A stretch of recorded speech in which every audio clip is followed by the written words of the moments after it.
What's going on, ladies and gentlemen? This is T. Lawrence back at it again with another episode of Starside Hours Podcast. This is actually, I believe it's episode 5. It might be 6, but see, I'm already messing up from the very beginning, but my memory's a little hazy here, so bear with me. We'll find out later when I type in the title after I'm uploading the video here, but yeah. Anyways, Chocobirb is back at it again, returning as a guest. If you guys remember, she already appeared once in, I believe it was episode 3, and that's also after I did my first podcast with the Korrupted judge, and yeah, Chocobirb was kind enough to return for another round, so yeah, Chocobirb, thank you for returning to this podcast here, and welcome to the show. Thank you. I am glad to be back. Yeah, absolutely. I am as well, and I'm sure the audience is as well. So, yeah. And, actually, well, I'll say this before I make the next point here, but, yeah, this, for today's podcast, I was just gonna make it more of a chill thing as opposed to a more formal setting like it was before, where I actually had like a list of questions.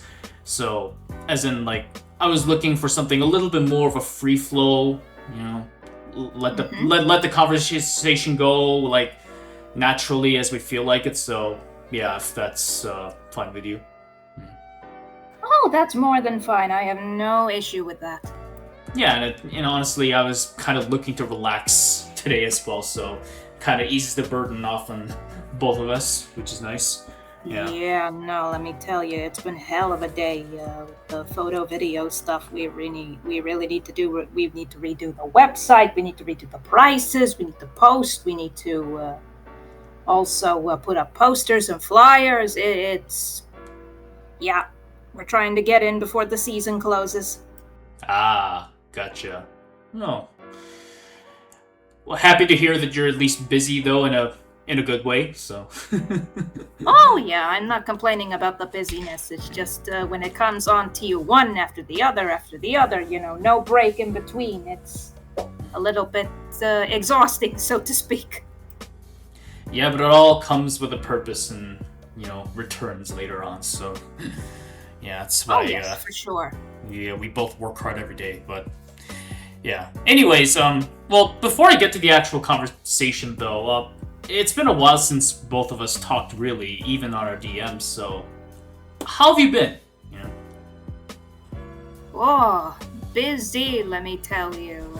As I said, with the photo video business, getting the YouTube thing flying, Clash of Critters stuff as well, that's paying off very nicely. And yeah, the pet sitting gig in between as well. So busy. I can't complain, honestly. Hopefully, I'll be getting a little bit of vacation next week once I'm done here. Well, any plans for the remainder of the summer? We're kind of halfway through, with July having just started, so yeah. Honestly, nothing specific. We're kind of going with the flow at this point. If we get work, we work. If we're downtime, then we take some time off. It's one of those things. So nothing really specifically planned. All good, really. So we are planning to go to the sea very soon. I think that'll be a lot of fun. Nice. I'm jealous because I remember you mentioning how the seafood from the Black Sea was absolutely divine. So. Oh, don't get me started. My mouth is just watering thinking about it right now. Well, I'm kind of taking my own seaside trip later in next month, but that's gonna be a topic reserved for like way later. So, and since you also mentioned taking time off, and yeah, that's kind of what the topic's gonna revolve around. But before we get to that, obviously, well, anyways, glad to hear that you're doing well, though. Yeah, nice. I've been busy on my end as well. Yeah. Just been grinding through my day job while still, you know, trying to do the best I can with YouTube while with the little free time that I have. So. Holy moly, man. Yeah, but I'm also kind of. What do you call it? The word forgets me. I'm kind of in a bunker mode in that like I'm prepping for a lot of work for next month because see. I don't know if you keep like I'm sure you've heard of Halo though, the game itself at the very least. Yeah. So the next Halo game is coming out actually in the 28th of this month. And I'm planning a multi-part review series for that. So I have been prepping for that by drawing, like pre-planning all the thumbnails, the artwork and whatnot. So as soon as the game does come out, you know, all the art side is taken care of, so I can immediately just jump into writing the script and video editing. So lovely. Yeah. No, I can imagine. Yeah, but I'm very excited for that though, because I mean, not just for the review series, but I'm very excited to play the game too. So I'm just patiently waiting for it. We got 20 days left until then, so yeah, just counting down the time. Yeah. Awesome. So that's what I've been working on. So, but other than that, you know, pretty mundane life as usual. Yeah. Like I always say, take the break while you can, because once you get busy, you're gonna wish you were still on that break. Oh yeah, I mean, July, is basically kind of a slow month for me, but starting in August and really the remainder of the year, like fall season, it's gonna get very busy for me. So, yeah, recouping my energy is while I have. Yeah. So, but yeah. Anyways, so, well, with that taken care of, nice to catch up with you. Let's see. The pleasure as always. Yeah. Did you actually watch the last podcast I did with the Korrupted Judge? I know it was like super long, so maybe I wanted to, but with the amount of work going on and then my husband wanting to spend time together, I didn't really get time for my YouTube session, YouTube watching session. So it's on my saved playlist. I'll be watching it very, very soon. Oh, yeah, I mean, not that it really matters too much, you know, whether you did, but the reason why I mentioned that is because in that podcast, the Korrupted Judge and I, we basically talked about the general state of both gaming and YouTube, where... Oh, Lord. Yeah, we did air out our grievances a little bit while also reflecting on our own journeys, and yeah, I guess for this podcast, I was looking to kind of do something similar here, where I ask you about your thoughts on the general state of both gaming and YouTube. So, because I'm sure you have some opinions on that as well. Oh boy, let me think. For sure, I definitely have opinions on it, though I haven't been keeping in touch with the gaming side of things, only hearing rumors here and there, and especially about that Domino's ad that came out, you know, about the digital pizzas and such that had linked up with the fact that they're not gonna produce physical discs for the games anymore. Yeah, I mean, that was a hilarious roast, let's be real, so... Yeah, it's true. But... What are they thinking? We're not owning anything anymore, man. It's rough. Yeah, but with that being said, the actual topic at hand, though, is obviously very, very, very bad news, which, I mean, it's only going to set the precedence for even further similar developments. So... Yep. Yeah. No, I agree with you.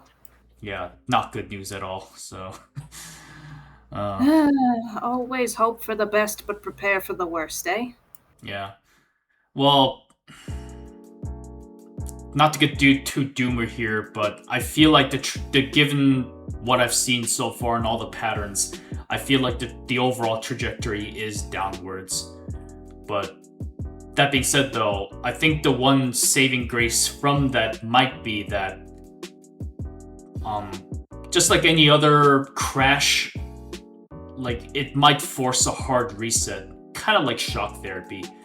So if that hard reset maybe takes us back to square one, so things can start from scratch, without any of the bad baggage that's been built up so far for multiple years, maybe that might be the only saving grace. But at the same time, I also acknowledge that that's going to be very, very, very like unpleasant and ugly business for everybody involved, because a lot of people are going to lose their jobs, and there's also going to be a huge drop period where either little games come out or the games that do come out aren't very great in quality because of the crash. So, yeah. I mean, I don't know. What say you about that? Honestly, I agree with you on that sense. It's a mess right now, and I have honestly no idea what to say about it. It's breathtakingly ugh. Like ugh. I mean, if a hard reset is what we need, then so be it. What can we do, honestly? Yeah, because I mean, I can't really think of an alternative. I mean, what shouldn't be accepted is for things to just remain the way they are and for us to do nothing. So something has to be done at the very least, or something has to happen, rather. Oh, for sure. If something has to happen, then there needs to be action for it. So retaliation, my friend, that's what's needed. Yeah, and what I also mentioned in my very most recent video that I made about this whole disc debacle with PlayStation. Yeah, I said that what the average gamer can do at the very least is to really just vote with their wallet, because ultimately it's our money they want, so don't give it to them. Precisely. Boycott it. Yeah, because that's the only way the message will come across, and that's the only way to really inflict pain, if that makes sense. So, yeah. It does, because the companies can't produce shit or pay salaries or do any of those things if they don't have our money. Exactly. So, and even with the whole discontinuing of physical media, a lot of us still have old systems, like the older generations of consoles and discs of old games. There's also Flash games that have been very well preserved. I don't know if you remember that, but you'd have to be a little bit older, yeah, sure, yeah, to remember those days. And there's also Steam as well, Yes. So yes. yeah, if you're really gonna double down on digital, then yeah, I mean, why not just go with Steam?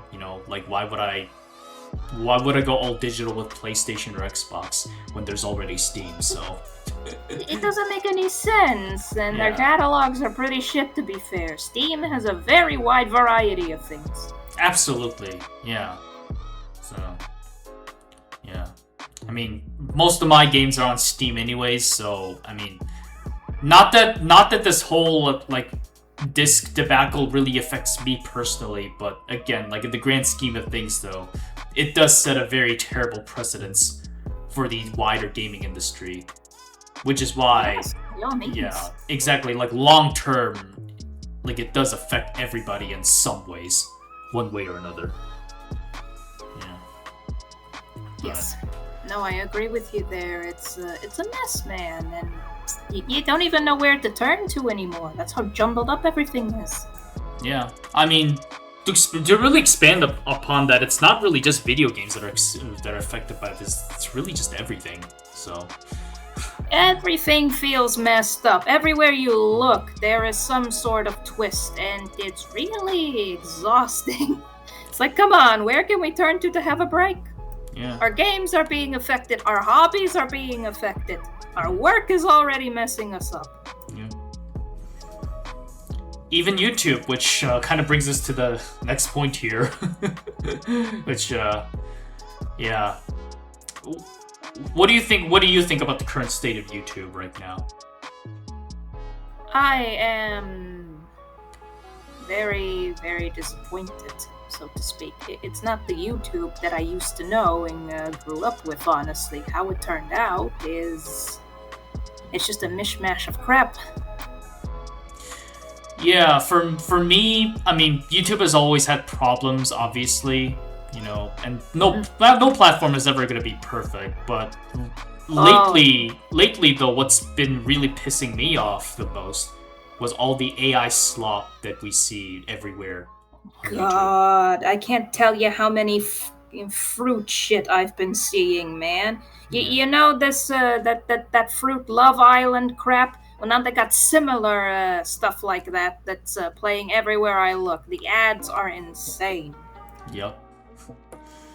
Yeah, and what's really disheartening is that, I mean, again, a lot of these slop channels are trying to go the easy way, if that makes sense, where they just generate as much low quality crap as possible. No, it's ridiculous, and especially in the art scene, it's becoming a big problem. Yeah, I mean, like the art scene was where it all started, and then now it's slowly seeping in everywhere, including YouTube. Yep.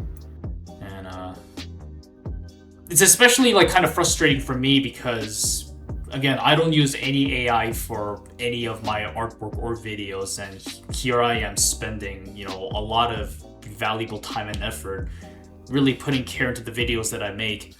And then there's this AI slop channel that basically produces a bunch of low quality, catalog of videos, like dozens per day, just bam, bam, bam, bam, bam, bam, bam.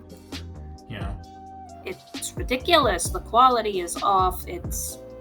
Hell, not even the characters stay consistent when you look at the whole scene.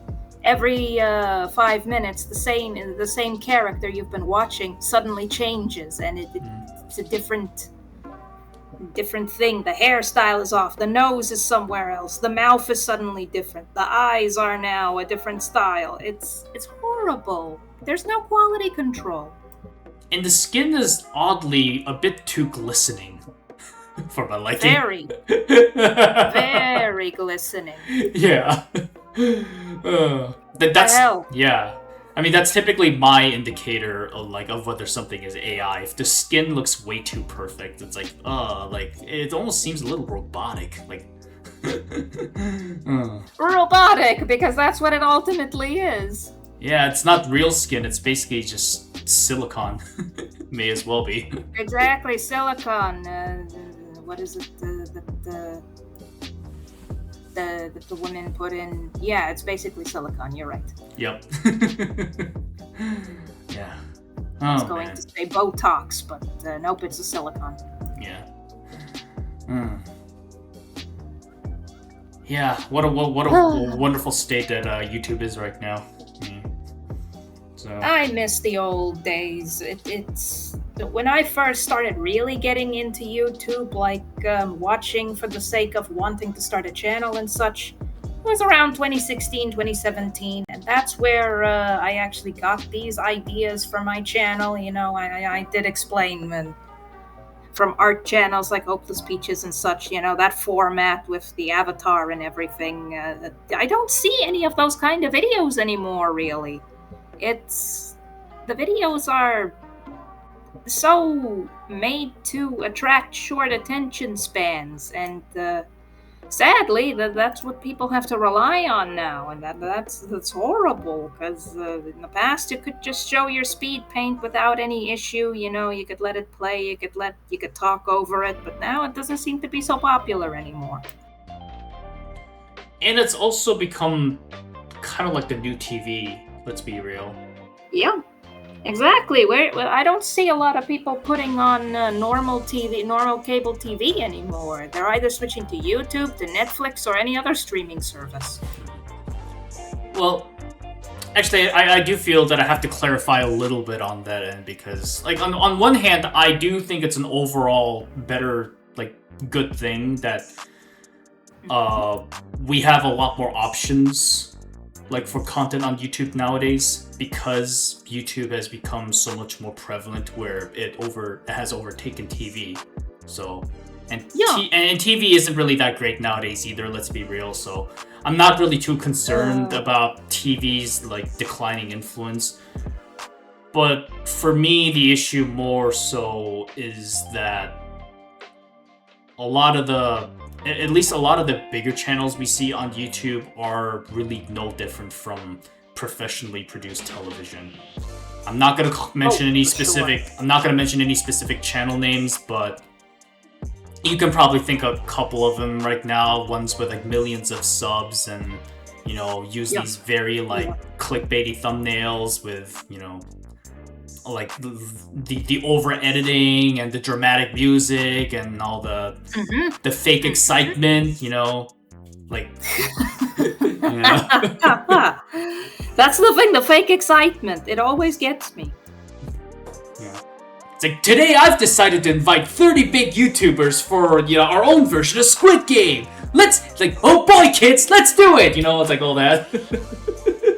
God, and when they start performing it, oh Lord, I don't know how they manage to keep that expression on their face without feeling like they're dying inside. Yep, pretty much. But hey, I mean, would not want that job. They probably got paid a hell of a lot of money to appear on those shows, so what you mean? That's the thing. Even for a lot of money, I would probably not do that because my acting is bad. I'll be really, really bad. Well, I don't think they really care if it's bad or not. They just need a body there, so... I see. Yeah, that's probably it. Yeah, that's how low the bar is, so... Yeah. What can one say? That's the state of things these days. Yeah, I mean...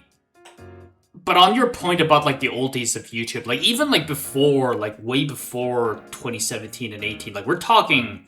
late 2000s, 2009. I remember those days of YouTube as well. Do you? Sadly, my memories of those times are pretty much gone, man. It was around that time where some shit happened, and I was not even on YouTube at that point, so afraid I can't relate. Yeah. Well... Yeah, for one, there was a time when YouTube was not under Google. It was basically its own, independent website. So, yeah, imagine those days, And, yeah, hell, you upload your video of yourself just doing whatever, and it would get views. Yeah, it was mostly, these really short, minute-long clips of either cats or, random... snippets of their travels. I think the very first video uploaded on YouTube was this dude standing in a zoo. I don't know if you're familiar with that. Yes, yeah. I saw. It appeared on my feed the other day. Yup. And right now it has multiple millions of views right now. Over 300 or something like that, if I recall. Yup. And the guy that uploaded that video, he's still active on that channel, replying to comments. Wow, I would imagine how much time it takes to reply to all those comments. And that's also the only video that he's ever uploaded in ever. Yeah, I went on his channel and saw that's the only one. I'm wow. And I'm just eagerly waiting for that one day when that guy finally uploads a second video on that channel, just him waving at the camera and, saying hey guys, I'm that guy, in that zoo video. This is me, 20 years later, Man, I think that would surprise a lot of people. Oh, but it will be a very welcome surprise for sure. Oh, man. Oh, yeah, nostalgic. Yeah, so... Yeah, those were the old days of YouTube, really, especially me when I was still back in elementary school. We're talking 4th grade.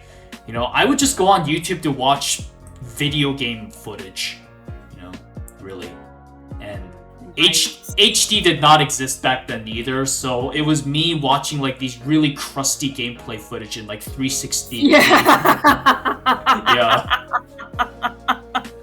Oh, I remember. Yeah. I remember the old standard quality. It was lovely. Yeah. Whenever I'm looking at older movies, older TV shows and such, it's still in standard definition. You see just this. The sides are basically cut off. It's black. You just have more or less the picture in the middle, and that's what you're watching. Pretty much, yep. And because the internet also was a lot weaker back then, you couldn't even watch a 720p HD video unless you wanted to wait a couple minutes for it to fully buffer and download. Like that's Man, yeah. Imagine those days. It was crazy. Yeah. It was really crazy. Like Even for me back then on the farm with my weak Wi-Fi, it just loading a standard definition video took a while. So I didn't even try HD. Yeah, honestly, same here. Yeah, again, this was like back in 2008. It's like, God damn it, I feel old saying that now. That was 16 years ago. Wait, no, I'm bad at math. That was 18 years ago. Shit, yeah. Oh boy. Man, I can't believe how time flew. It was just like yesterday I was still sitting in front of my TV playing Dragon Quest. Oh man. That's the memory that comes to me the greatest, is when I was playing Odin Sphere and Dragon Quest and having Milky Bars next to me while doing that. Milky Bars! Milky Bars. I'm sure they're still around, actually. But yeah, in South Africa they are. Yeah. I mean, actually, it sounds weirdly... Let me type it up. Oh! Okay. Actually, I was confusing that with Milky Way. No, Milky Bar is a completely different brand. Never mind. Huh. It looks we like... had Milky Way as well. Milky Bar, is that like white chocolate? Yes. Ah, gotcha. Okay. Yeah. Nice. Yeah, I don't think we have those here, but maybe in Europe they do, because it's a Nestle company, so yeah. But yeah. Yeah, we got quite a few Nestle products and our own shoddy communist version of the white chocolate. So it's all good. Communist isn't like Romania, I'm assuming. Yes, our own Romanian version of the white chocolates. It's good. It tastes a bit buttery, but it's good. I'm sure white chocolate is not actually made of like actual like cocoa beans, right? I'm pretty sure they're not. There's some sort of coloration or whatever being added there. I have never actually looked into it. Well, I have my PC in front of me, so we can look it up right now. You know, what go for it. White chocolate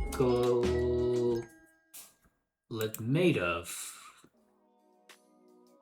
Okay, so the overview says white chocolate is made primarily of cocoa butter, sugar, and milk solids. Okay, so interesting.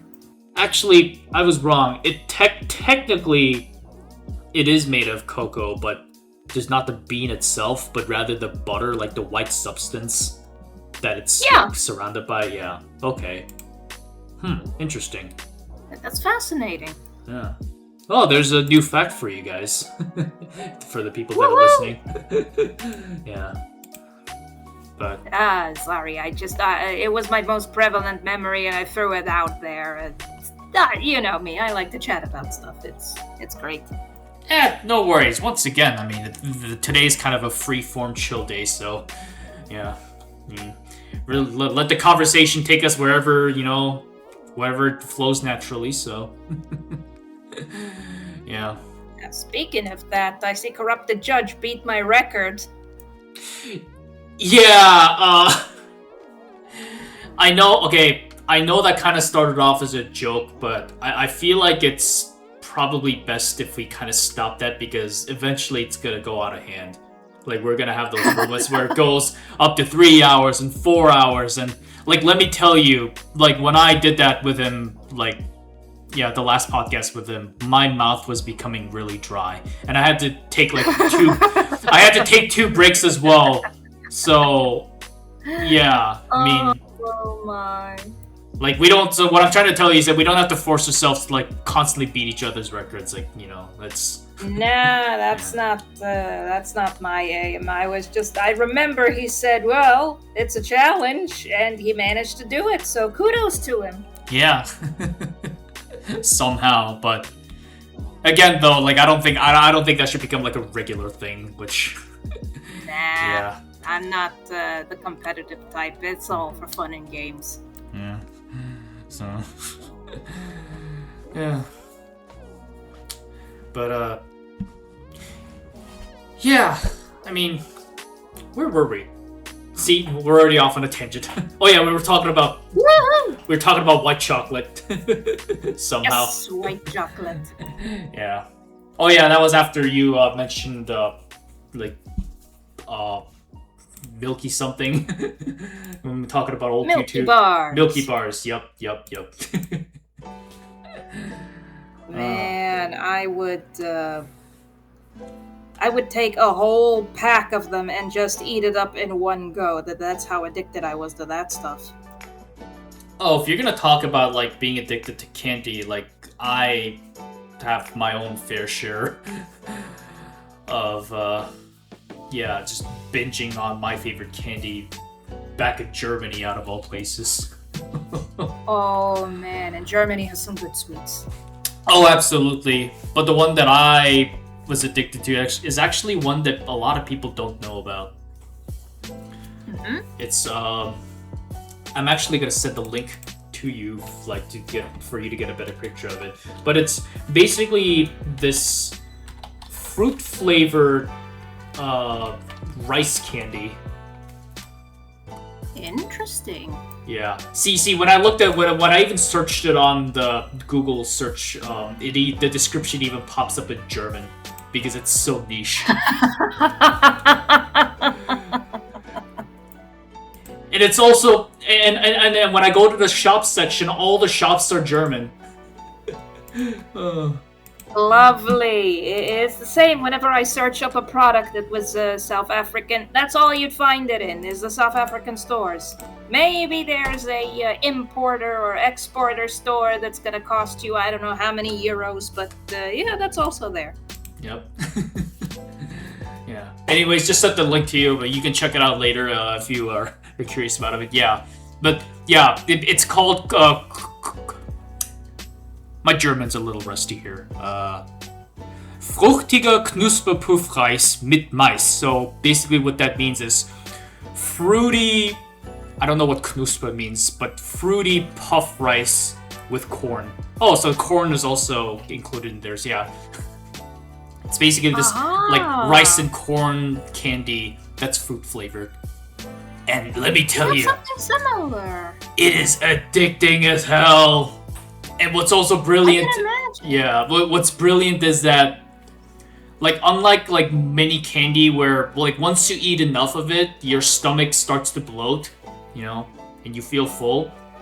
Not with this thing, because it's basically just rice and corn.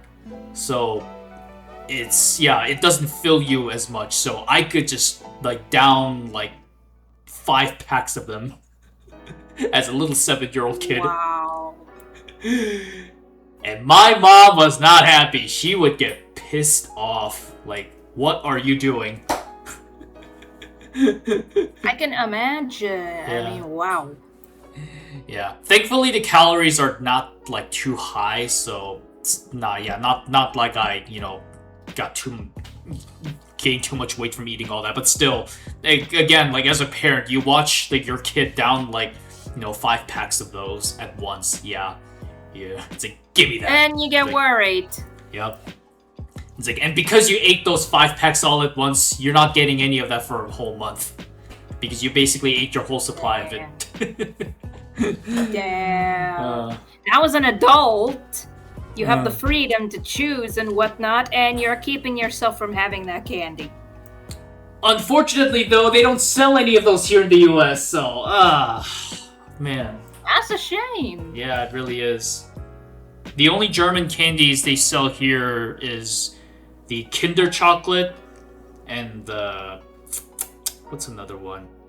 Oh, the Haribo gummy bears, which, I mean, that's basically... Haribo. Haribo's mainstream now, so it's whatever. Yeah. Yeah, here they still print it in German, so it's coming directly from there. Yeah, I mean, for you guys obviously have direct access to it. For here, it's different because the Haribo is actually domestically produced in the US. So it actually tastes a little bit different from the ones produced like in Germany. Yeah. Dang. I think after this session, I'm gonna go to the market and get me some Haribos.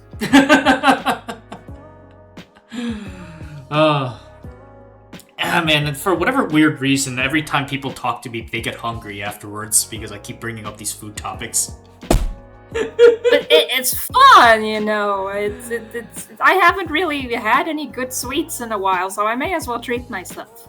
Yeah, absolutely. But oh god, speaking of food, okay, since you didn't listen to the podcast, you don't know this, but the last podcast with Korrupted Judge, we went on a massive tangent where we also talked about food, and I kind of went on a bit of a rant. Those of you that have listened to it will know exactly what I'm talking about, but it was about pizza. Oh, don't get me started. Do not make me grab my phone and order a pizza right now. Because my prize money from Clash of Critters came in and I can do that. I can order a pizza now if I want. I mean, it's not really the issue about having pizza, but rather it was a debate about what kind of pizzas are valid. I think you know where I'm getting at with this. Oh no! Yeah, the age-old topic of should pineapple be on pizza or should ketchup be the tomato sauce or there's many things. Yes, the first one, and I kind of went on a tirade against all of Italy, where I passionately defended pineapple pizza. Oh. As long as you have it fresh, it's actually really freaking good. The only time I didn't like it, it was the frozen one, and it was all gummy. I mean, but that's for like frozen with anything, let's be honest. You know? Yeah, for the majority, the frozen stuff isn't all that great, but... Yeah. But I can tell you for sure, when it's fresh, it's actually really nice. I like sweet and savory combination together. A lot of people will disagree with me, but give me something sweet and sour or sweet and savory, I'm eating it all up. See, that's exactly the point that I was making. I'm so glad that somebody actually agrees with me. Thank you. Like, who says that sweet and savory cannot go together? That in itself isn't really the issue, but for whatever reason, pineapple pizza just gets really dunked on, especially by Italy, because, again, they don't consider to be authentic Italian pizza. Oh, pineapple is an abomination. Oh, yeah, for sure. Yeah. It's, I grew up with pineapple and ham pizza, man. It was really good, the stuff that they made in South Africa, so I can't really complain. Alright, well, I feel like I have to, like, kind of get this out of the way, though, you know, in that. Let the record show, you know, just want to make a disclaimer here, like, for any Italians that are potentially listening to this, and especially the ones that listened to the last podcast with my tirade. I want to make it abundantly clear, Italians, that I don't dislike Italy, I don't dislike the Italian people, I don't even dislike Italian pizza. In fact, the last time I went to Italy, last year at fall, I had a brilliant time, okay? I loved your food, I loved the countryside, you know, loved the country itself. It was all amazing. All I'm saying is that maybe tone down the gatekeeping when it comes to pizza, because ultimately food is food, okay? People should be allowed to enjoy it however they want. And inevitably, when something like pizza, which, let's be honest, is kind of a mainstream global, you know, food at this point, inevitably people are going to develop their own regional variations of it, including pineapple pizza. And there's nothing wrong with that, you know? But for whatever reason, pineapple pizza just gets completely dunked on, like specifically targeted compared to any other form. So, I just don't get I really don't get the specific targeting behind it. That's really it. So again, I have no problems with Italy. I love margherita pizza, you know, let that be very clear, you know. But I also think that there's absolutely nothing wrong with pineapple pizza. Okay? Grazie, por favor. Wait, no, that was Spanish.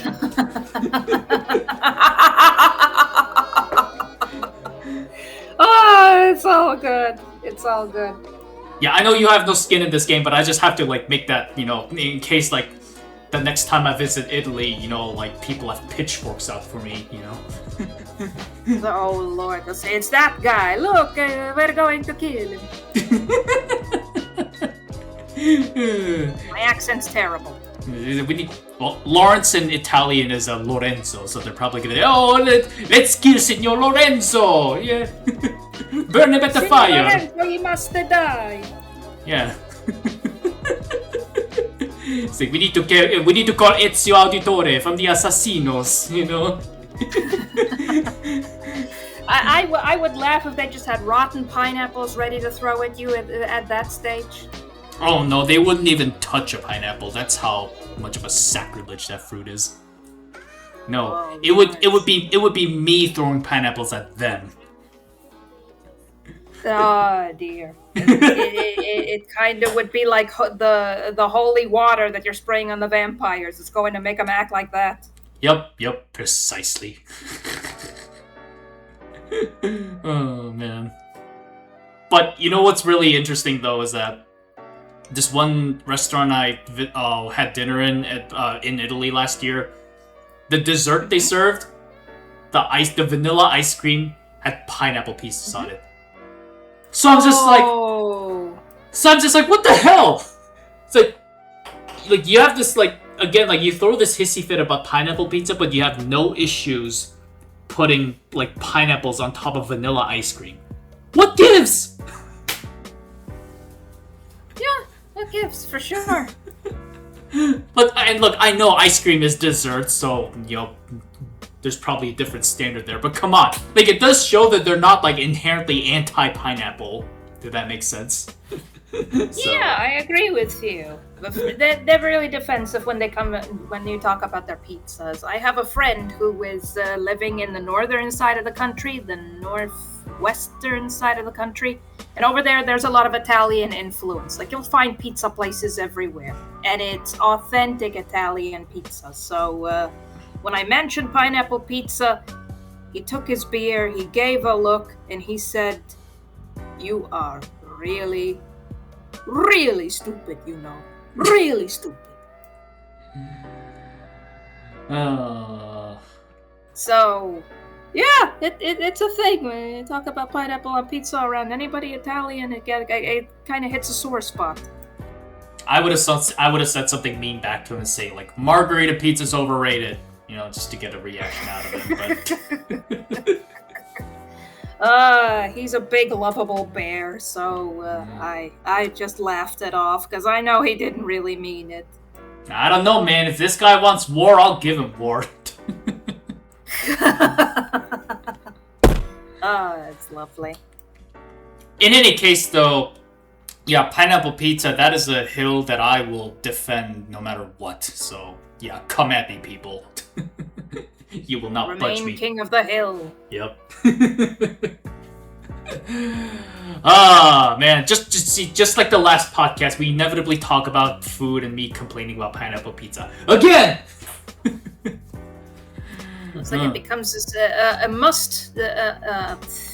It's a must to talk about that here on the podcast. If you haven't done it, then it's not off the checklist yet. It needs to pop up. One day it's gonna become a recurring joke within the channel. Oh yeah. Yeah, T. Lawrence hates Italians because he loves pineapple pizza. Just.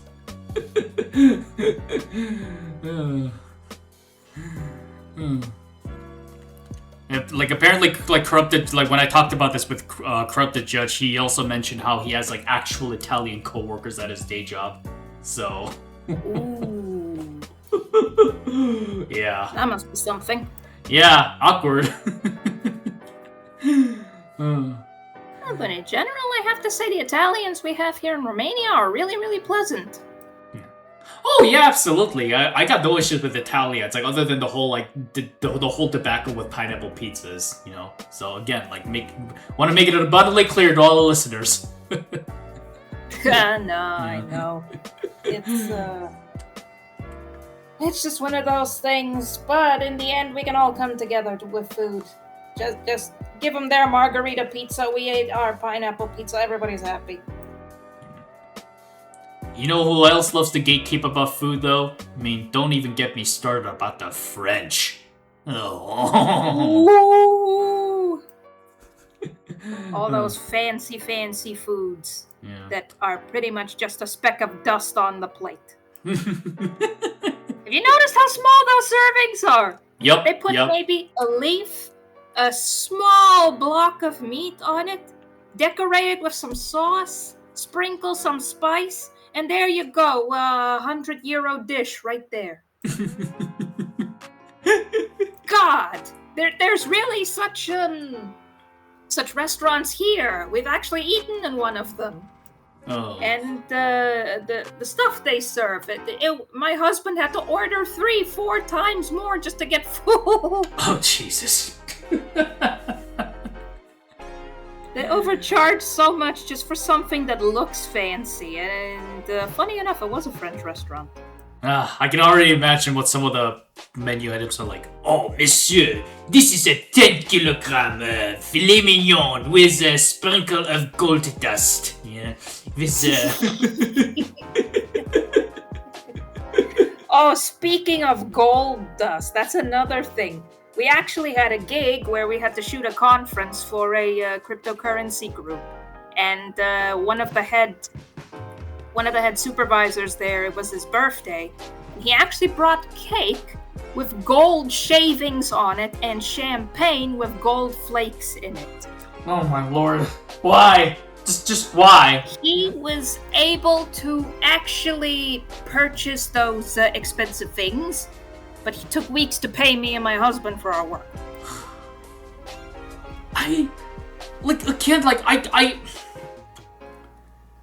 It's one thing to put truffle shavings on something, you know, because truffles are like, they actually do taste a bit good. I've tried, you know, them once. Like, they are very expensive because, you know, they're a rarity. But the truffles are something that you actually eat. Gold, on the other hand, like, what the hell are you doing gold shavings for? You're not even supposed to eat gold. They're a commodity. They're used for jewelry and wires and other technology pieces, you know, like gold wirings and whatnot. Yeah, I know. These people wanted their gold champagne and golden cake. So what can I say? It's either to power tech or used for decoration. It's not meant for consumption, people. I agree with you there. And people have the audacity to point fingers at me and make fun of me for liking pineapple pizza. At least pineapples are something that you eat. Exactly, there you go. If they want to point fingers, they can point fingers at people eating fancy shit like that. You probably can't even digest that stuff anyways. You. You know? No, you just shit it out in the end. Yeah, I know. Shitting out gold. Just like the golden goose. Exactly. The problem is when the golden goose shits out the egg, you still get value out of it. When you shit out the gold, where does it go? Down the drain. You don't get any value out of it. Yep. Just ends up in the sewer. That's where I say these people have money for crap. Oh, man. But yeah, there's something interesting for the people out there. It exists. If you dream it up, it actually exists. Yeah. I mean, when you have so much money, like, at a certain point, you basically just start spending it on the most outrageously useless stuff just for the sake of it. Because you can. Let's be honest. Because you can. That's the thing, yeah. Oh, what a world that we live in. Yep, for sure, let me tell you. Actually, let me ask you, what is the most expensive thing that you have ever eaten? That you can remember? Honestly, what I can think of, and it always comes back to seafood. Because that was the expensive thing for us in South Africa, was the seafood. Even if you were eating by the coast, it's always the seafood that was the most expensive. And I remember having tiger prawns, the big prawns. Ooh. So, I ordered some tiger prawns. My dad said, you know what, go ahead. We are on vacation, whatnot. We have the money. Order what you like. And so I went with tiger prawns. And that was around, if I remember correctly, 70, 80 euros worth of food. Yeah, tiger prawns like like in itself is like pretty expensive as it is. So I mean they are kind of a rare delicacy. So, but yeah, I can't even imagine like how much like a freshly caught off the coast will cost. Like, oof. Yeah, I mean they are good though, but. Man. I love myself a good prawn, that's for sure. Shrimps, prawns. Oh, you're treating me whenever you. Even the store-bought ones are good. So, but yeah, I always try to eat them fresh. It's just really, really nice. I'm just glad to see someone that actually enjoys seafood too, because most of the people that I know do not like seafood or can't because of allergies. So, yeah. I feel for them on the allergies. You know, it's I forgot the chemical component that's in them, but yeah, that can really make a person sick. And I'm grateful I'm able to eat seafood and enjoy it. It's honestly one of my favorite things, and it's also so healthy for you. So absolutely, yeah. So I occasionally like to make tuna salads with corn and red onion. So that's a frequent meal I like to eat. If you take out the onions, then I'm fully on board with you. But yeah. Oh, the reason I like the specifically red onion with it is that nice crunchy. It gives it some extra oomph, so to speak. My husband and I love onions, so wherever we can fit an onion in the food, we try to. I feel like the first rift has formed between you and I, because I'm so sorry. I do respect that you don't like onion in that manner. Like, for me, like, okay, I'm fine with cooked onions, like caramelized onions especially, you know, because they don't have that odor. In fact, they really do taste good, you know. But raw onions, I cannot stand. It smells bad, you know, that juice that comes out when you crunch on it, it just makes me gag and it's just, ugh, like, I can't, like, I just can't do it, so... No, I see. Yeah, that's all fine and dandy. Over here, they commonly serve red onions raw with salads, so it's kind of like a thing. The first person who made me actually eat raw onion was my dad. He would occasionally, especially when he was making food, he would just take a chunk of cheese, have the onion spliced, and take a piece of it and eat it just like that. And that's how I grew addicted to cheese and onion, was because of him and his addiction. Well, to each their own. That would have killed me, so... Yeah. Oh, no, it was surprisingly good for me, and I'm like, yeah, I want more of this shit, and it just never left me. Man.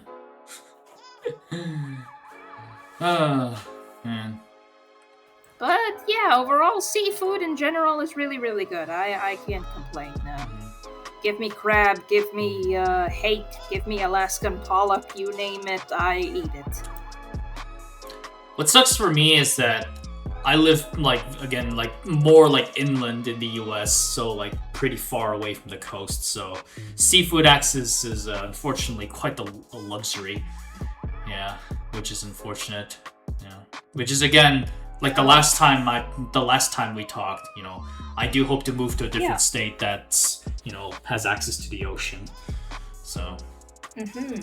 No, I agree with you. I do want to ask though, fishing in that regards, have you eaten freshwater fish before?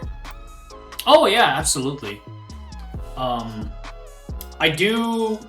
So, kind of gonna give away my location a little bit here, but I do live in one of the states that's close to the Great Lakes. I don't know if you're familiar with them, but I think so. Yeah. Yeah, it's a collection of like these really big lakes, like within like the northern part of the U.S. They're so big that they're practically an ocean. So, Wow. but it's just freshwater, yeah. So, but I guess we do have access to like a lot of salmon because, especially in the fall season, there's like a lot of Alaskan salmon that swim down the rivers from Alaska through Canada and like end up in Michigan to like breed and That's whatnot. amazing. So you know what? I mean, yeah. So yeah, we do have access to salmon. So which I guess technically I do have access to seafood in that case, like one fish, yeah. But beyond that though, yeah, it's mostly just like trout, perch, and these other like, you know, freshwater fish that most people outside the US aren't really familiar with. So, well, actually, there is sea bass, so we have like a freshwater version of bass, but honestly, they don't really taste that good. In fact, they're very bony. So, yeah. Yeah, no, for sure. I've also eaten trout. I've eaten catfish. I've eaten black bass before. It's very interesting taste. Yeah, catfish especially has a very muddy taste to it, and it's not everybody's cup of tea. So it needs a specific way of preparation, you know, especially like when it comes to wild game. I don't necessarily eat wild game that often either because of how it should be prepared. So with the fish, it's the same story. Oh, absolutely. Yeah. I mean, kind of reminds me when I kind of fucked up when I prepared elk meat. Yeah.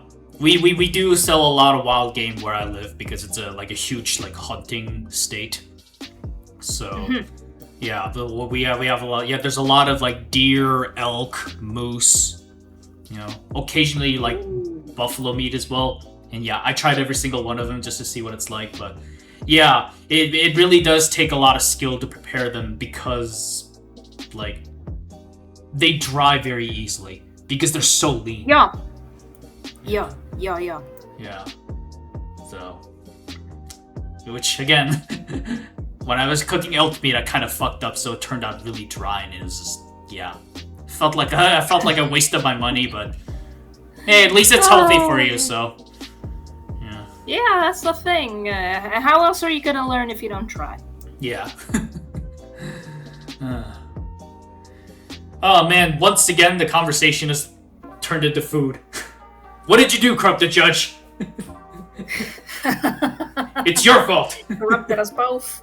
Yeah, we can always blame him. Yeah. Oh, that's a good pun. He's corrupted us both. Yeah, I mean, that's his job. Hey, pun. Oh. Yeah. I love puns. A lot of people don't, but I love them. Oh, I do as well, just to annoy the crap out of people.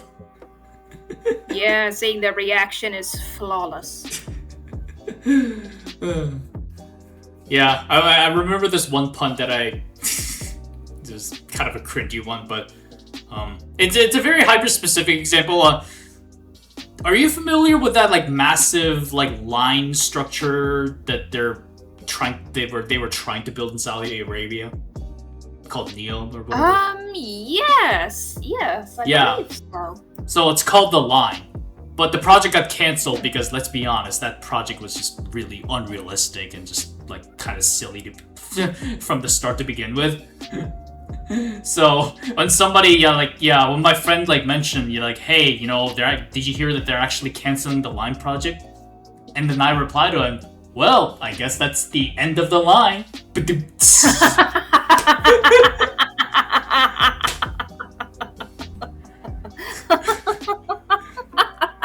That's a good one. I love it.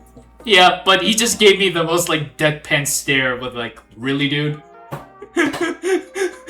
Oh man, I watch some of these movies and shows where there's puns involved, and I start laughing like a maniac. My husband looks at me like I grew a second head.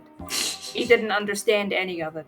Well, a lot of these puns are in English, so they probably requires a lot of context. Yeah. Yeah, that's the thing. Understanding the context is also important. Yeah. And it doesn't help that English is a very context-based language as well, so yeah. Yes, for sure. Yeah. I mean, I'm assuming your husband speaks English, you know, but that being said, Yes. though. Yes, he does. Yeah, but here's the thing though, even if you are fluent in the language, if you don't really understand like all the cultural references to it, then like it can still be hard to communicate because again, as you and I know, English uses a lot of figures of speech, you know. Oh boy, the figures of speech, let me tell you, man. Yeah. So, and that's why it's so frustrating to communicate with Germans as well. Because you know how Germans are. They're very literal in their communication style. Very direct. Oh, yeah. Yeah. With English, you're sort of beating around the bush. You need to understand some stuff. But with German, you say it as it is. Yeah, no, with German, it's like, open this door, yeah? Okay, good. That is good. Now go over here. Exactly. Exactly. I can't wait to visit Germany one day. My husband and I are actually planning a Euro trip a few years from now, and that's going to be so great to go on. Ooh. Actually, that is a perfect transition to our next topic that I was gonna get into, so really appreciate that. Landed us perfectly. Yeah, I was gonna say, like, for, you know, our final topic, which, you know, hopefully ends us more on a positive note from our despair about gaming and YouTube, it's travel. Yeah. So, yeah, well, you just mentioned that you were planning on a Euro trip for a couple years from now on, but does that mean that you don't have any other travel plans, like, for the rest of the year?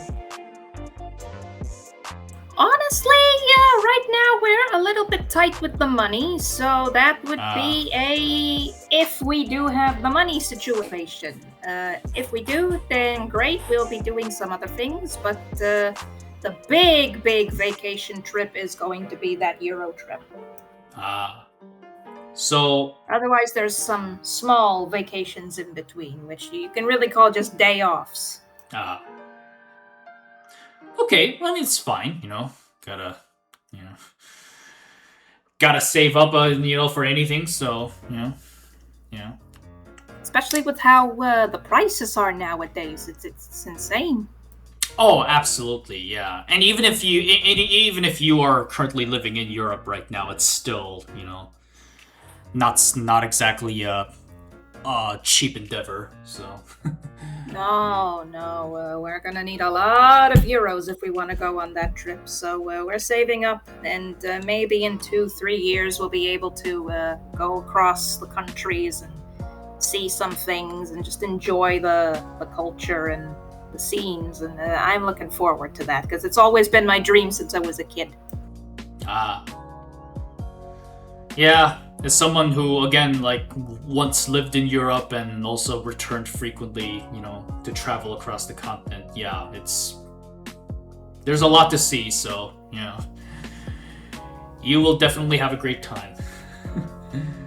Oh, I imagine it. We're just gonna take the car and we're gonna go. It's as simple as that. I love a good road trip. Oh, that's even better because, like, I know, like, there's the whole, like, novelty behind riding trains and whatnot, but, I mean, again, once, like you said, you know, prices are kind of, you know, very pricey these days, so, like, constantly buying a train ticket, that's really gonna drain, like, a lot of money out of you, so if you have a car, yeah it's so much more affordable. Yeah. So... And you mean you can go wherever you want with the car. You're not restricted to certain time schedules. You're exactly. not going to be stranded somewhere. So I think that is the best option. Absolutely, yeah. So, okay, well, then I know it's like super far away, but like other than Germany, have you thought about any other countries that you want to potentially visit or... Let's see, especially if we're talking Europe specifically, then definitely the Nordic region, you know, Scandinavia, so Denmark, Norway, Finland. I want to see those countries with all my heart. Well, fair warning, the Nordic countries are very, very, very pricey, like even more than like the rest of Europe, so... I know. Yeah. We're preparing for that. It's okay. Yeah. Even though Switzerland is also on the list. Yeah. When I traveled to Finland a couple years ago, I kind of found out the hard way. You know. Man, but the quality of life is so much better, so it's only natural that more things are expensive. Absolutely, yeah. Which is why, you know, like Finnish people love it when they travel to the rest of Europe because everything is so much cheaper. But like for everybody else going to Finland, yeah, it's like, oh man, just draining their wallets. Oh, sure. Yeah, but still, I did like genuinely have a lot of fun visiting Finland, though. I definitely want to go again too. And especially, I don't know if you're a huge sauna person, but I love saunas. Oh, I love saunas. Yeah. I absolutely adore saunas. Whenever we go somewhere to a water park or so, and there's a spa section, I go to the saunas immediately. Yep, yeah, that's exactly what I used to do back in Germany as well, you know. And yeah. And the thing about Finland is that it's actually the birthplace of saunas. You know, I mean, it's in the word. Yes, You know. I remember. Sauna is a Finnish word, so yeah. Mm-hmm. Yeah. You know, the one that I went to, it was actually like smack dab in the middle of the city. It's right by the ocean too. You know, by the coast.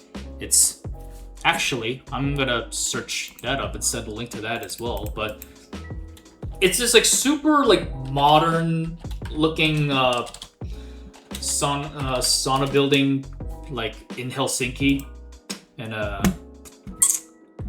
let's see, okay, I can't. Oh, never mind. I did find the actual website, so yeah, like. Let me just send a link. There we go. Yeah, so it's called Lulu. It's a seaside sauna building that's right by the Baltic coast. Ooh. Yeah.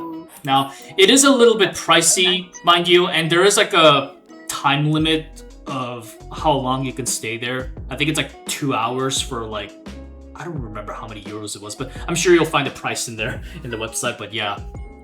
But that being said though, it was absolutely worth every euro because the saunas are impeccable, they're very high quality, and there's a bar as well. So you can just order beer and like hop on the sauna and just chill. Man, Yeah. that's the dream. Yep. That is the dream. And if you're daring, you can even jump into the Baltic Sea, you know, from the pier to cool off. Wow. Yeah. So I couldn't stay there too long because like you know how the Baltic Sea is. It is cold. Yeah. Ice cold. Yeah. And that's even after like I stayed in a sauna session for like 20 minutes and my body was like heating up, you know, beet red. Whoa. Even then, I could only stay in the water for like a little over a minute. Yeah. That's how cold it was. But yeah. Dang. Anyways, yeah. What like if you ever do decide to go to Finland, like try the Lulu sauna, the link that I sent you. Same with everybody else listening right now. Yeah. I will definitely save it for future reference. Yeah. So, I guess the only warning though is that it is kind of a tourist trap, so it's very popular. That's what I'm trying to say. So it may be a little bit crowded there, but like maybe during like off season, you know, yeah, time periods might be a little bit better. So yeah, but yeah, there's my reference for you. Yeah, I understand. Thank you so much. Yep, yeah. So, but cool. So Nordic countries are one of them, but since you want to go to Germany, I'm assuming that you would be like passing through other countries as well, especially if you're going by car ride. So, yeah. Oh yes, Croatia, Czech Republic. Well, Czechia is what it is now, and Slovakia. I recommend skipping Slovakia because of a certain someone. Nah, I'm kidding. No, I only say that in case Paga Magnet is watching this right now. I'm sure the names might be familiar too, but yeah, he might be listening to this, so I'm just poking fun at him. Oh yes, I remember the community guys from the streams. It's amazing. I do miss your streams though. I might do one. I might do one maybe in the future for the second channel, you know. And as you know, I'm like moving the podcasts and like Starside Hours in general like to the second channel, so yeah, there's that. But so yeah, I might start that in the future, but right now my hands are way too full, so yeah.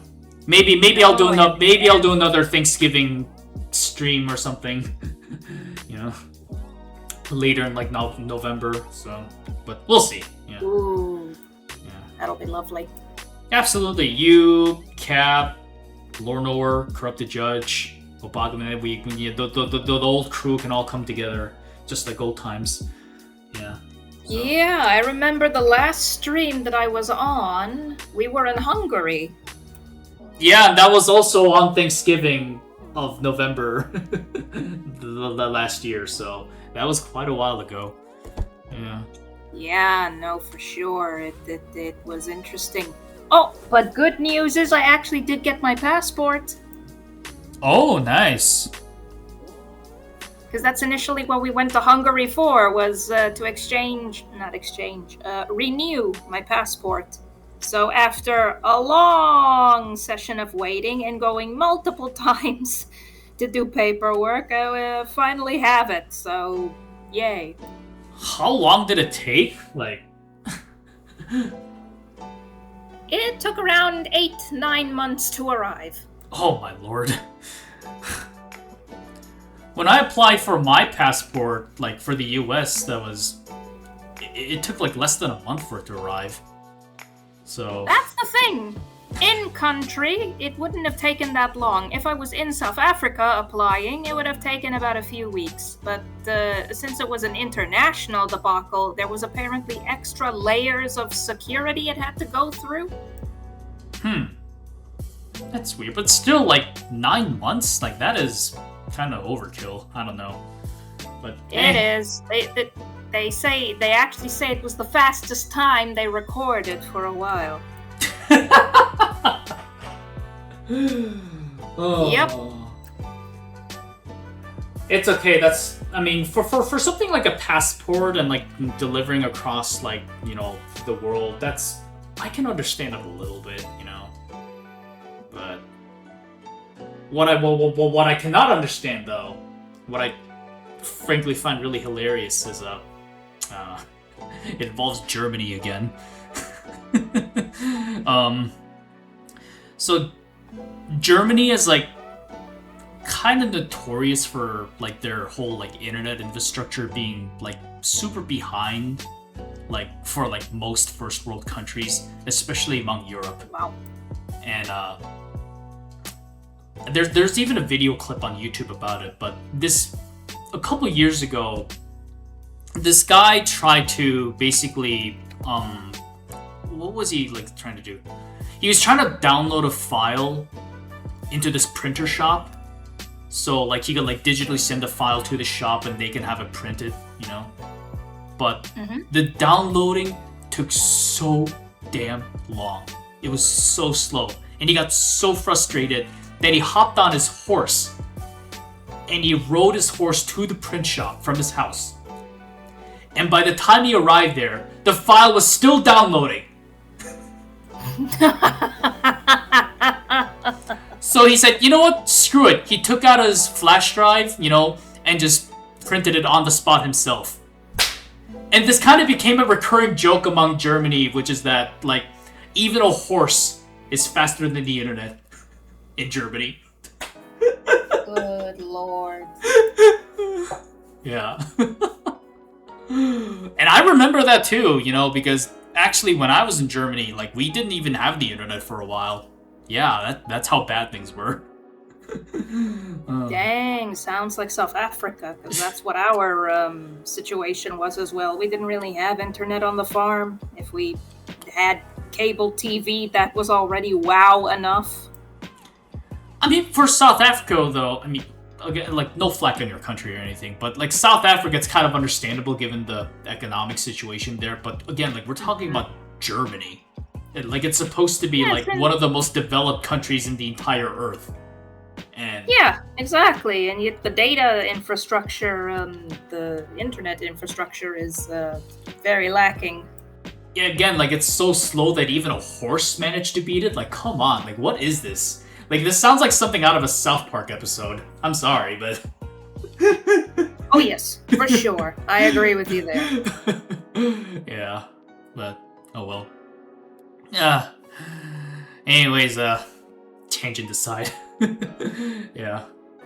But, cool, yeah, I mean, really, yeah, really rooting for you for that little Europe trip that you got planned. Yeah. Again, there's so many different routes that you could go through. I'm even looking at a map of Europe right now, you know, to see, like, any of the possibilities that you could go through. Yeah. So. Oh, there is so many things that we can go see. And after that, we're saving up for a trip to the Americas. Oh, really? There are so many things in America that I want to see, especially around the mountains. Oh, yeah, like, if you're especially a fan of nature, I really do recommend, like, the western side of, like, America, because we have the Rocky Mountains, obviously there's the Grand Canyon, and even, hell, even the West Coast, like California, and all the other, like Oregon and Washington State, like, it is absolutely beautiful there. Pricey, yes, but, yeah. So... I'll be looking forward to it. Yeah. I've been to Las Vegas already, so yeah. Ooh, Las Vegas. So and the Grand Canyon is really not that far away from there, so yeah, it was very convenient. Unfortunately, the last time I went to Vegas, I was in middle school, so I was too young for any adult activities, we'll call it. That's a shame, because I hear the slots there are really interesting and fun to play with because of all the colors and lights. Oh, slots are like noob level, come on. you really want to earn some money? Like, get on the table, man. You know? But what if slots are the only thing I can afford? Yeah, that is a good point. I'm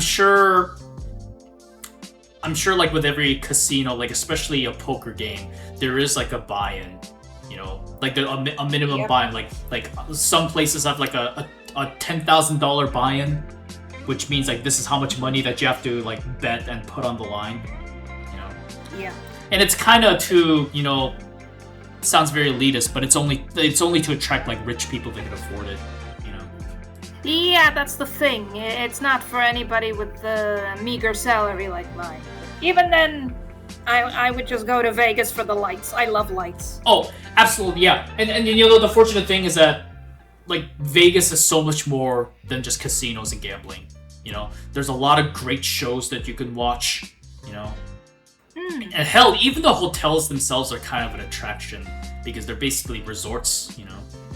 A lot of great restaurants, too. Oh, man. Ooh, I can imagine. Actually, like, to pivot back to the whole question of, like, what's the most expensive place that you've eaten?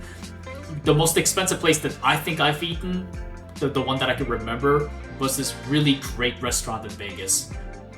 It's still probably arguably the best one that I went to. Actually, I remember the name! Somehow! Even though I was in middle school. I think it was called Fleur. It's French. Yeah. Let me just look it up. Sounds fancy. Yep, and it's still there. Oh. Yeah, it's this really fancy French restaurant. In fact, that's actually where I had that burger with the truffles. Dang. Burgers with truffle shavings and even fries with truffle flakes. Wow. Yeah, man. So, and the only reason my dad, like, could afford it back then is because he was kind of on a business trip, I think. So, yeah. he basically got like extra cash from the university that he was working for. So we had money to splurge. But again, so it's like a once in a lifetime experience. No, I understand. Yeah, but yeah, it's, the restaurant's called Fleur. You know what? I should, all this talk about traveling, maybe in another life I could have been a travel agent or something. Don't you think? Yeah, that actually sounds like an interesting job itself. Given how much I've traveled and given all the references I have and all the recommendations I fly out, throw out every now and then. Yeah. No, for sure. Yeah. In fact, a fun fact, at a certain point I did consider becoming like one of those travel YouTubers or vloggers, if you want to call it. Yeah. But it's an interesting thing. I mean, I've watched people like Drew Brinsky who does go to all these dangerous countries and what he experiences and such. It's really interesting to see. Oh yeah, absolutely. Yeah. There's Drew Brinsky. There's who else is there? I actually like to watch like the more like food focused like travel channels. Like, do you know Best Food Review Show Ever or whatever? I know it's a very like generic name. I think I've heard of them. Yeah, it's the guy with the red bandana. Yeah. That travels around all the various countries and tries these like really bizarre foods. Yeah. So, and like he mostly focused on like Southeast Asia before he like branched out to like other parts of the world. So, yeah. No, I see. Yeah. So, but at the same time though, obviously, it takes a lot of money to travel. And secondly, what I've also realized as I got older is that I simply don't have the body to like constantly be on the move. Yeah, So, that's another thing. You need to be quite fit. yeah. I mean, no, it's not even that. Like, just flying an airplane or like riding a train across like countries like every single day, and staying in a different country every day, like every night, I should say. Like, it can be like very mentally exhausting, Yeah, that is true. For me, it's quite the same. Going from place to place every day can be a bit taxing. Yeah. And I noticed this when we were going to Hungary, especially. We were staying over at a different place every single night, and then we had to be on the move again, and it was really taxing. I didn't have time to decompress.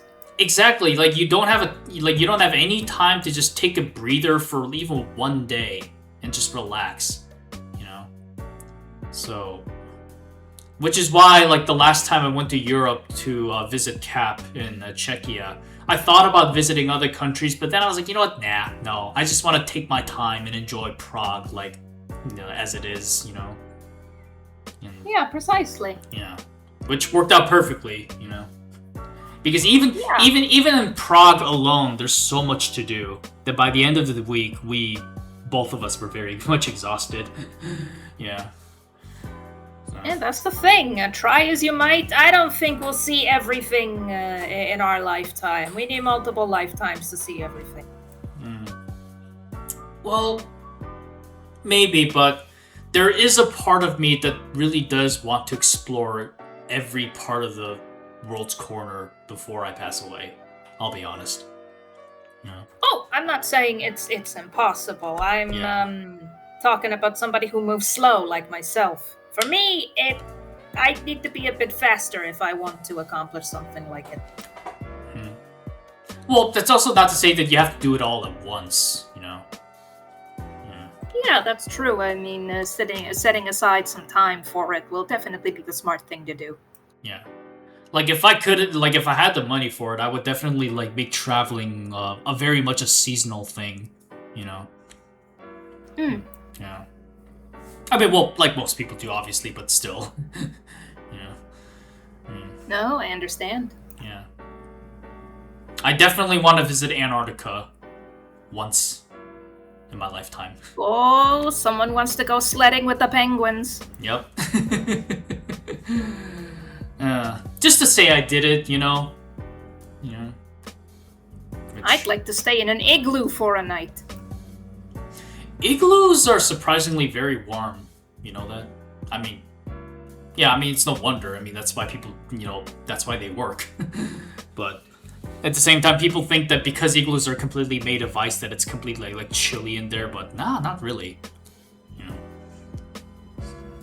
surprisingly, they're very good at insulating the heat in there. So yeah. Nice. Yeah. So, man, so much travel talk. A lot of wanderlust. Yeah, I agree with you there. It's. I just want to get out to the mountains right now. I would take my bag and go. Mm-hmm. Yeah. Well, I will say, at least on my end, though, I do have some travel plans for the rest of the year. So, yeah, I am very fortunate and thankful of that, which is nice. Sweet. Next August, I'm actually going to New York. New York. Yep. I have a friend who lives out there, so friend from college, so I'm visiting her. Ooh, lovely. Yeah. Have a very great time. Yeah. I've already visited New York like 3 times or something, but yeah. It'll be nice to return once again. Yeah. What would you say is your favorite thing to do in New York? Honestly, nothing like super specific. It's really just exploring downtown Manhattan. You know. Ah. Yeah. Even riding the subway in itself is kind of a novel experience on its own. You know, because of how like prominent it is. You know.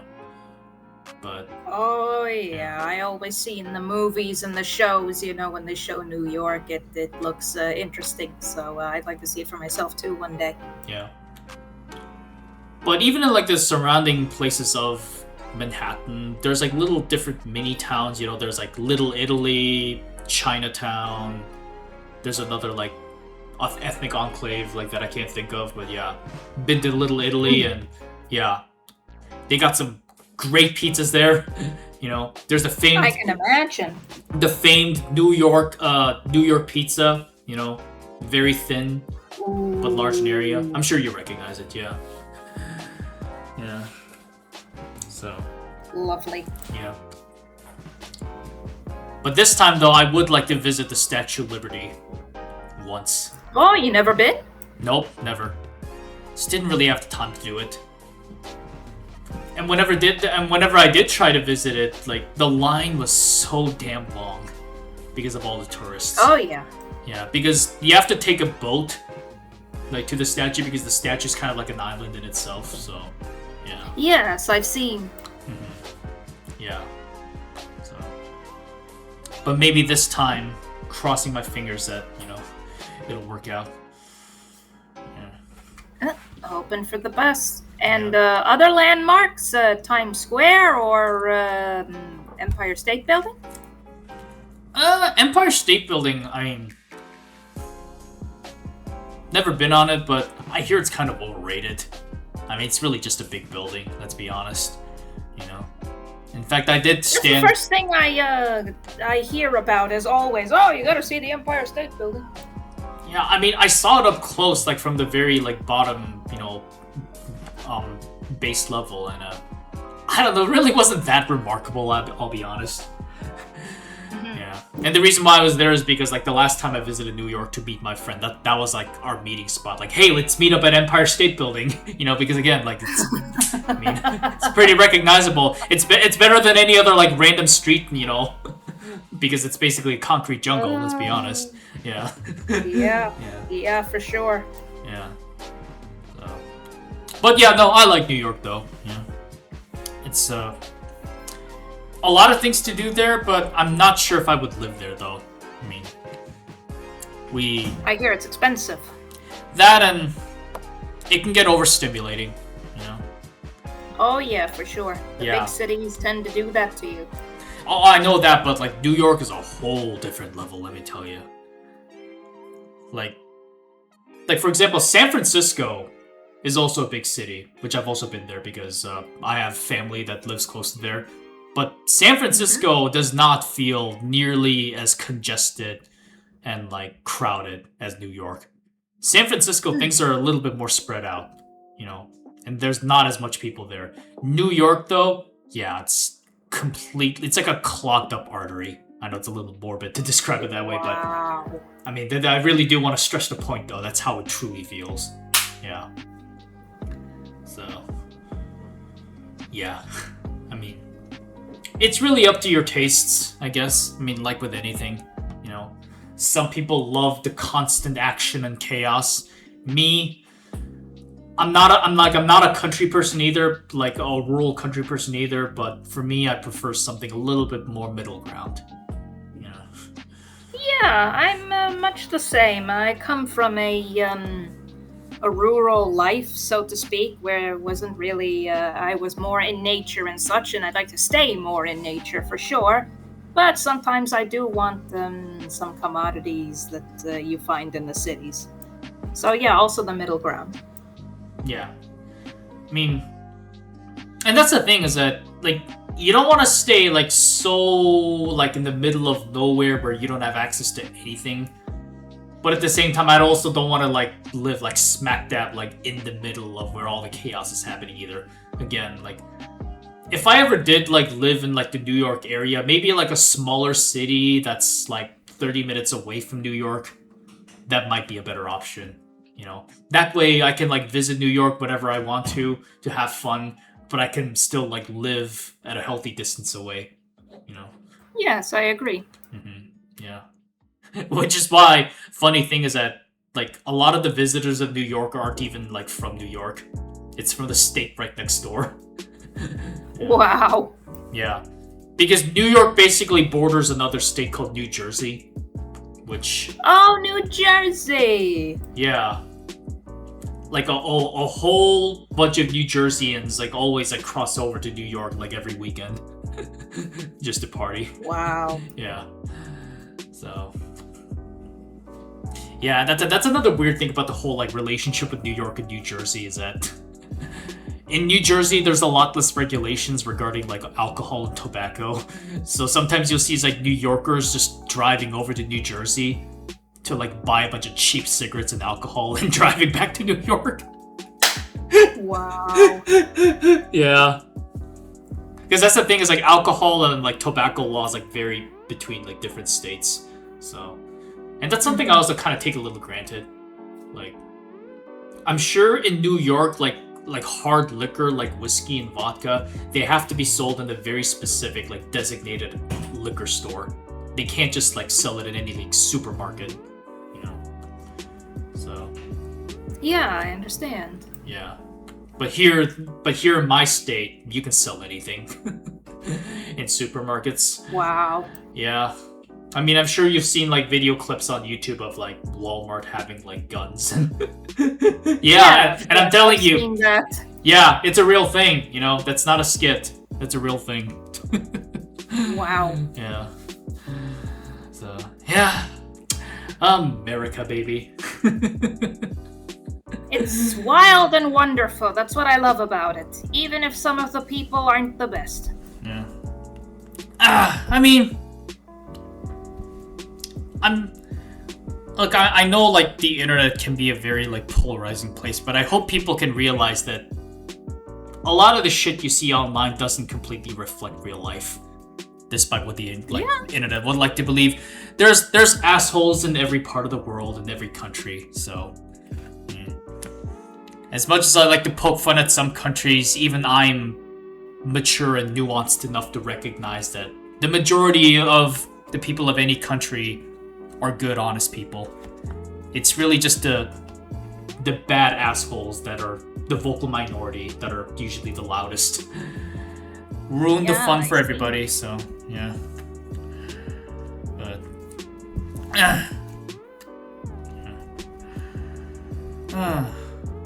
how long is this thing gone?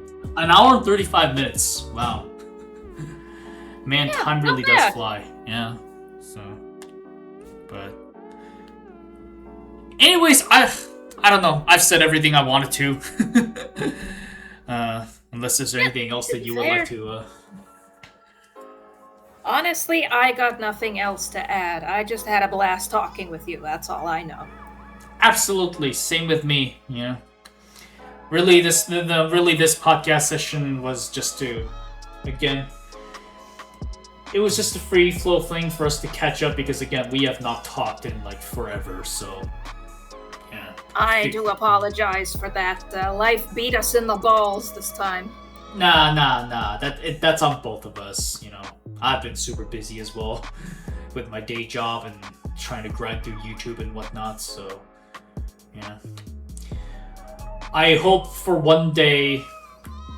I don't know. I hope for one day when I'm able to quit my day job eventually, once YouTube somehow does work, then I'll have a lot more free time. And, you know, whether it's this kind of podcast like this or just, you know, us chatting in DMs, you know, that can become a much more of a regular thing. But right now we're still hustling and working up, you know, working our way up, so, you know. Yep. Eventually that'll also come to an end and we'll have a bit more easy time. Yeah. But everything has to be earned. Nothing falls in your nothing falls in your lap freely. No silver spoon for us. We have to work for it. Yep. Yeah. But that's also part of life. If everything was just handed to you, where would the fun be? Yeah, that's kind of what makes a lot of these achievements special, is that the fact that you like really put your hard work into it and truly earned it, as opposed to just, I don't know, using a cheat code like a game, you know, and playing things on God mode. Exactly. Yeah. So, all right. Well. Alright then, ladies and gentlemen, since we're both kind of approaching the end here with, you know, both of us have said our pieces, yeah. Although the podcast didn't go necessarily as crazy as my last one with Korrupted Judge, where things did go a little bit out of hand, but, and of course, we couldn't, you know, we couldn't not talk about food this time either. And, potentially upset some people around the world. Yeah, it is. Yeah, but still, once again, I fully stand by that there's nothing wrong with pineapple pizza. If any Italians, amen to that. If any Italians are listening to this and you still have a problem with that, again, I respect your country. I respect you guys for inventing pizza, but that does not mean that you get to gatekeep how we get to enjoy pizza or any other food for that matter. You know, basta. Agreed. Yeah. Fun.